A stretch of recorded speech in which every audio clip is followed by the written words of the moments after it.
Хочешь? ба ҳунарнамоии легионерҳои Тоҷикистон. ҳафтаи гузашта мо дар бораи онҳое ки дар шабати кишварҳои Осиё ҳунарнамоӣ мекунанд ҳарф задем. ҳоло таваҷҷӯҳ мекунем ба Аврупо ва фаъолияти футболбозони кишвар ки ҳар кадомашон узви дастаи мунтахаби Тоҷикистон мебошанд. агар Парвиз Умарбоев ҳафтаи гузашта дар ҳайати ССК 1948 Булғория гол зада бошад, пас дар даври 15-ум дар вохӯрӣ бо дастаи Славян София 70 дақиқа дар майдон ҳунарнамоӣ кард ва вохӯрӣ бо натиҷаи 1-1 мусовӣ анҷом ёфт. аҷиб он аст ки қаҳрамони ин бозӣ Ивайло Чочев аз дастаи ССК дар дақиқаи 4-ум ба дарвозаи соҳибони майдон гол заду баъдан ба дарвозаи дастаи худаш яъне худ гол.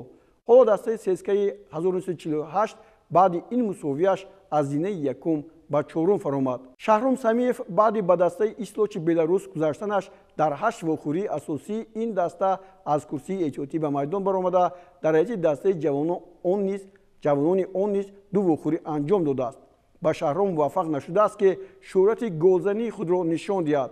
дастаи Ислоч баъди 27 давр бо 14 ғалаба, 5 мусовӣ ва 8 бохт бо 47 имтиёз дар зинаи панҷуми Лигаи Олии Беларус қарор дорад. Хусрав Тоиров ҳамлагари дастаи мунтахаби ҷавонони то 20 солаи Тоҷикистон ки дар Лигаи бартари Қазоқистон бозӣ мекунад, дар ҳайати Атирао 5 бозӣ гузаронида дар вохӯрии охирӣ ин даста бо Қизилҷар ба майдон наомад. Қизилҷар миёни 14 дастаи Лигаи бартари Қазоқистон дар мақоми 11-ум мавқеъ гирифтааст. ин суханҳо дар бораи Атирао аст. дар 24 вохӯрӣ бо 6 ғалаба, 9 мусовӣ, 9 бохт ба таносуби тӯбҳои 9-бар-9 24 хол дорад.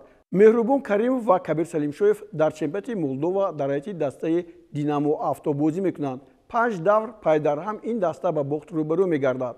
Азимру 2-1, Шериф 1-0, Свинтул Георги 2-0, Гагузия 2-0 ва Белте 1-0. ҳоло Динамо Авто дар зинаи охири ҷадвали мусобиқот аст ва ба он Игор Доброволский ба ҳайси сармураббӣ фаъолият дорад. Меҳрубон дар ҳамаи бозиҳои даста аз аввал то ба анҷом дар майдон аст, аммо Кабир Салимшоев фаъолияташ камтар аст ва 2 маротиба аз курсии эҳтиётӣ ба майдон омадааст. гумон меравад ки Динамо Авто имсол Лигаи бартарро тарк хоҳад кард. аз кишвари Молдова ба Филиппини Осиё мегузарем. дар чемпионати ин давлат Амирбек Ҷӯрабоев дар ҳайати Юнайтед Сити бозӣ мекунад. Амирбек имсол дар бозиҳои ҷоми конфедератсияи футболи Осиё ҳам дар ҳайати ин даста бозӣ кард. ҳоло ҳам дар ҳар як вохӯрӣ дар майдон асту писанди мухлисони ин даста гаштааст. Амирбек Ҷӯрабоев дар вохӯрӣ бо дастаи Стелион голи дуввумро дар вохӯрӣ ба нишон расонид ва дастаи Амирбек бо натиҷаи 4-2 дар сафар пирӯзӣ ба даст овард. тӯбҳои боқимондаро Даниела, Сегра ва Хартман ба нишон расониданд. Юнайтед Сити аз 9 вохӯрӣ 6 ғалаба дораду 3 мусовӣ ва 1 бохт надорад. дар ҷадвали мусобиқа бо 21 имтиёз дар ҷои дуюм аст. дар мусобиқа 7 даста ширкат менамоянд. то анҷоми чемпионати Ӯзбекистон 4 даври дигар боқӣ мондааст. дар даври 22-юми мусобиқа дастаҳои бунёдкори Давроҷон Эргашев ва агемкаи Алишер Ҷалилов бо ҳамқувоз буданд. ба агемка муваффақ шуд ки дар сафар 3 холи имконпазирро ба даст оварда ба зинаи 4-уми ҷадвали мусобиқо барояд. Алишер Ҷалилов дар дақиқаи 82-юм ба майдон омад. Давроҷон Эргашев бошад аз оғоз то ба анҷом дар майдон ҳузур дошт.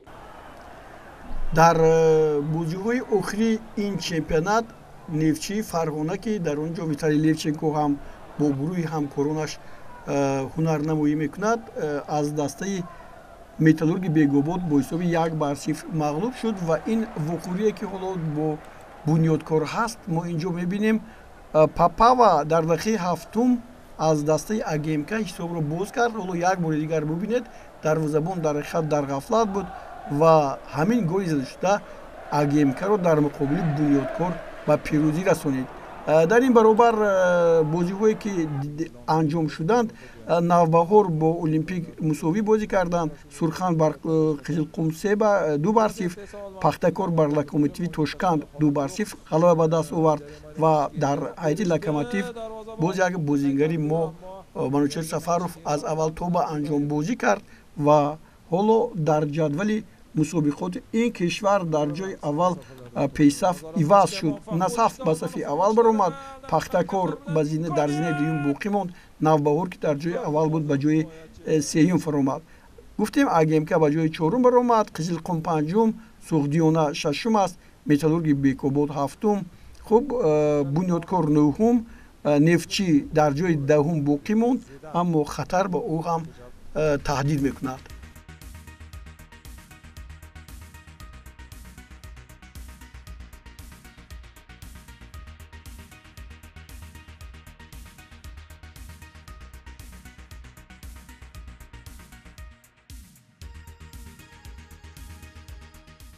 این هفته در ورزشگاه بوکی جلیل نشنال استادیوم بازی نیویی جام کنفدراسیون فوتبال آسیا با شرکت دسته‌های کوالالامپور سیتی مالزیا و اسیب عموم برگزار گردید.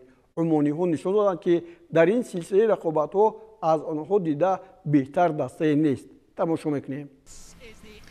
یکی از بازی‌های زیباترینی که در ردیف بازی‌های جام کنفدراسیون فوتبال آسیا دیدیم محض همین واخوری کوالالامپور سیتی و اسیب بود. اگر شما درباره دسته کوالالامپور معلومات بیشتری داشته باشید پس همین رو هم گفتن به مورد است که غالب جام کنفدراسیون فوتبال آسیا را به دست آورد.